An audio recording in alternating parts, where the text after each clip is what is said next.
System લગભગ મધ્યપ્રદેશ સુધીમાં આવી આગળ વધશે. બંગાળ ઉપસાગરમાં જે સિસ્ટમ લો પ્રેશર બની હતું એ સિસ્ટમ, અને આ સિસ્ટમના કારણે દક્ષિણ મહારાષ્ટ્રના ભાગમાં વરસાદ થવાની શક્યતા રહેશે. આ ઉપરાંત ઉત્તર ગુજરાતના ભાગમાં વરસાદ થવાની શક્યતા રહેશે.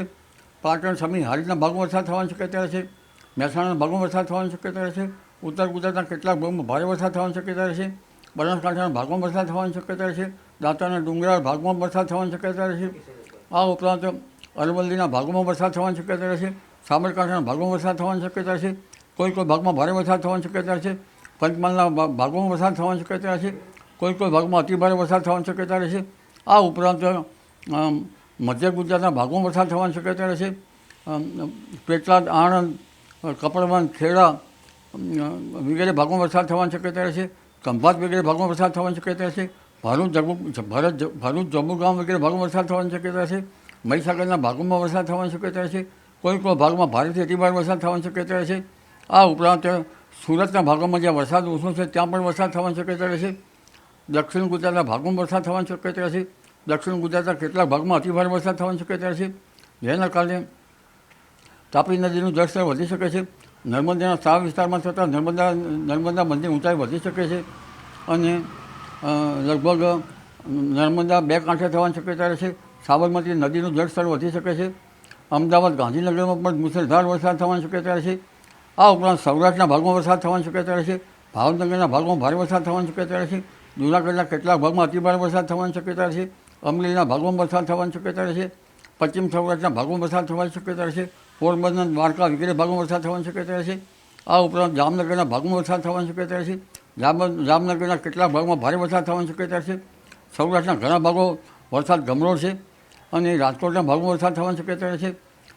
મોરબી, સુરેન્દ્રનગર, હળવદ, ધાંગધ્રા, થાન, ચોટીલા વગેરે ભાગોમાં વરસાદ થવાની શક્યતા રહેશે. કોઈ ભાગમાં ભારે વરસાદ થવાની શક્યતા રહેશે.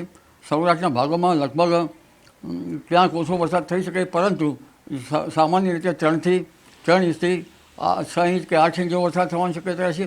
અને ગુજરાતના કોઈ ભાગમાં 10 ઇંચ જેવો વરસાદ ખાબકી શકે છે. તે બાદ બીજી એક સિસ્ટમ બંગાળ ઉપસાગરમાં મજબૂત બનીને તારીખ 14થી 18માં આવશે.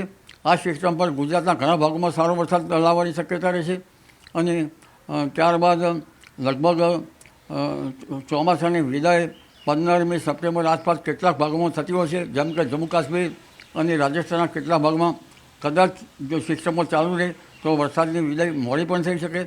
અને 30મી સપ્ટેમ્બર આસપાસ રાજ્યના ઘણા ભાગોમાંથી વરસાદની વિદાય થતી હોય છે.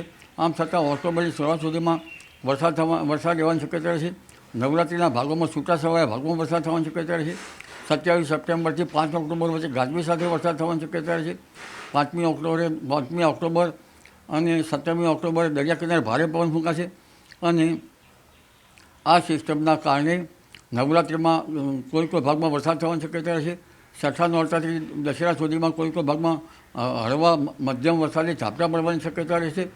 અને તારીખ 7-11થી લગભગ દક્ષિણ ભારતમાં ભારેથી અતિભારે વરસાદ થવાની શક્યતા રહેશે. અને આ વરસાદની સિસ્ટમના કારણે ગુજરાતના ભાગોમાં પણ વાદળવાયુ કે હવામાનમાં પલટો આવી શકે છે અને માવઠું થઈ શકવાની શક્યતા રહેશે.